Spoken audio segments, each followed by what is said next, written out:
Bonjour. Aujourd'hui, nous analyserons le comportement de l'onde stationnaire provoqué par le phénomène de réflexion et nous pourrons faire notre analyse à partir de ce simulateur que vous voyez actuellement à l'écran. Donc, ce que l'on voit actuellement en vert dans le graphique du haut représente l'onde incidente, c'est-à-dire l'onde sinusoïdale générée par une source électrique. Et comme on peut le voir, l'onde a un déplacement actuellement vers la droite. Donc le simulateur, évidemment, provoque une vitesse de déplacement qui est très lente afin de comprendre mieux le phénomène. Car si j'augmente la vitesse de déplacement, donc la vélocité, comme vous pouvez le voir, il devient un petit peu plus difficile de suivre le comportement étant donné que le déplacement est beaucoup trop rapide. Donc, nous rabaissons la vitesse à une vitesse, disons, plus raisonnable pour notre analyse. La courbe du bas, la courbe en bleu, c'est la résultante de l'onde incidente et de l'onde réfléchie. Puisqu'en ce moment, il n'y a pas d'onde réfléchie, l'onde en bleu, l'onde du graphique du bas, correspond en tout point à la courbe de l'onde du signal incident. Il semble qu'il n'y ait pas les mêmes amplitudes, mais en réalité, c'est tout simplement l'échelle qui est différente. Nous avons une échelle de plus 2, moins 2 pour le graphique du bas, alors que pour le graphique du haut, nous avons une échelle de plus 1, moins 1. Maintenant, les deux lignes rouges que nous voyons dans le graphique du bas représentent le voltage le plus fort atteint le long de la ligne, donc le voltage le plus fort positivement et le voltage le plus fort négativement. Donc, le voltage le plus haut correspond à la valeur crête positive du sinus et la valeur la plus basse correspond à la crête négative de notre onde sinusoïdale. Donc, sur le simulateur, je suis en mesure de contrôler l'amplitude du signal de la source, donc de le mettre à 0 ou de le mettre à son maximum qui actuellement est 1 volt crête, donc 2 volts crête à crête.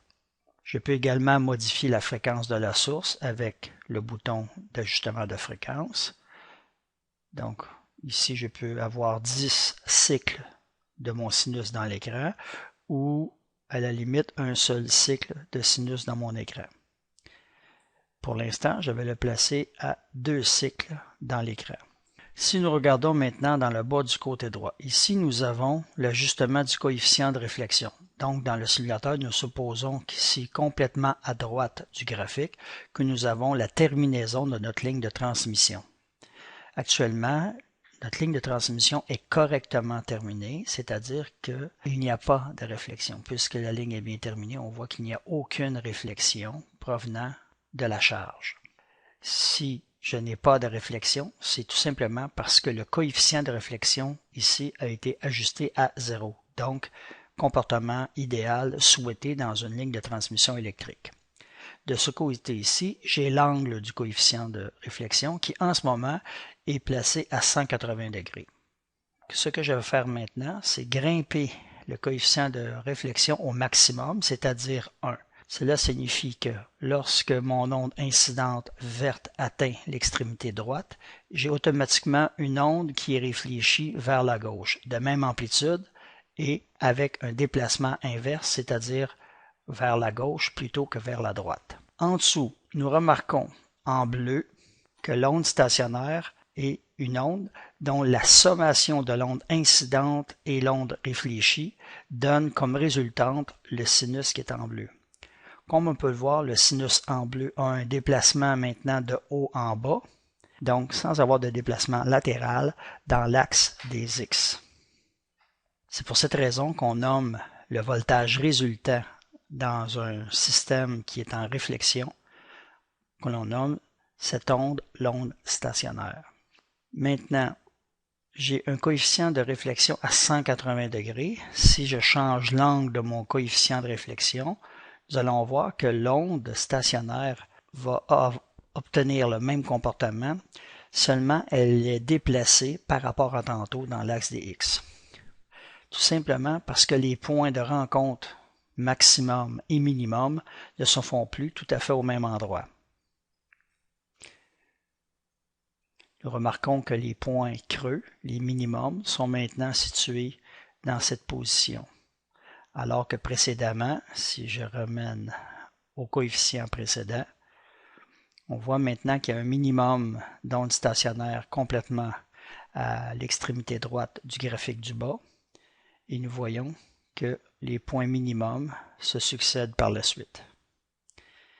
Si je ramène à 0, nous voyons que l'onde stationnaire est maintenant maximum à l'extrémité droite du graphique et un petit peu plus loin vers la gauche, on obtient notre minimum. Maintenant, si je déplace à moins 180 degrés, donc nous marquons que nous avons à peu près la même condition que nous avions lorsque notre angle de phase du coefficient de réflexion était calibré à 180 plutôt que moins 180. Maintenant, que se passe-t-il si je baisse le coefficient de réflexion à 0,5 plutôt que 1 comme il était précédemment?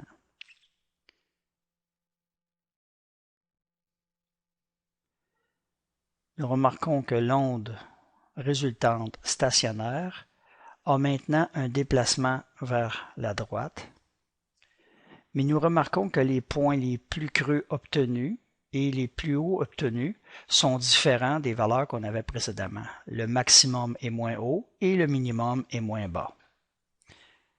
Mais on voit que la résultante en rouge est stationnaire, en ce sens que les minimums tombent toujours au même endroit dans les conditions actuelles et les maximums tombent toujours également au même endroit. Si je modifie encore le coefficient de réflexion à une valeur plus basse, 0,15 par exemple, nous voyons que j'ai un déplacement encore vers la droite et nous voyons que l'amplitude de l'onde rouge, qui correspond au point maximum atteint par l'onde stationnaire le long de la ligne, on voit actuellement que nous avons une légère variation de l'amplitude de l'onde stationnaire ou de la résultante maximum que représentent les lignes rouges, maximum positif et maximum négatif. Si maintenant je place le coefficient de réflexion à 0, nous remarquons que la résultante de l'onde stationnaire maximum-minimum, c'est-à-dire les lignes rouges, sont maintenant parfaitement horizontales. Elles n'ont plus d'ondulation. Cela signifie qu'il n'y a plus d'onde stationnaire, c'est-à-dire que l'onde résultante en bleu a un déplacement qui est identique à l'onde incidente, a la même amplitude et la même fréquence que l'onde incidente. Et si je ramène aux conditions de réflexion initiale, c'est-à-dire 1,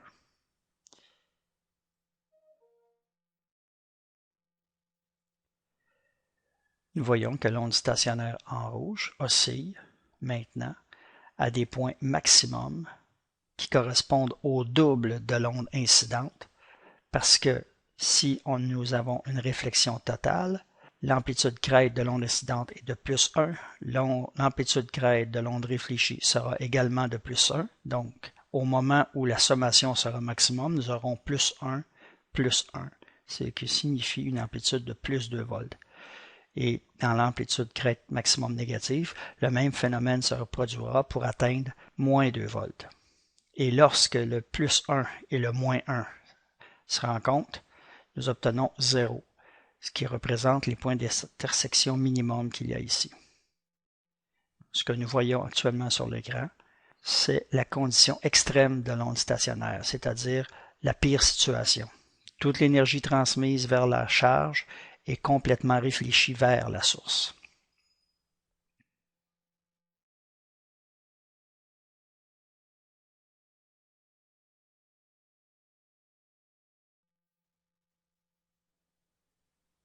Si nous changeons la phase, nous voyons que nous avons les mêmes conditions extrêmes, mais que les nœuds et les points maximums se déplacent le long de la ligne de référence dans le temps. Mais la distance entre chaque maximum et chaque minimum est toujours la même, tant et aussi longtemps que la fréquence de la source ne sera pas modifiée.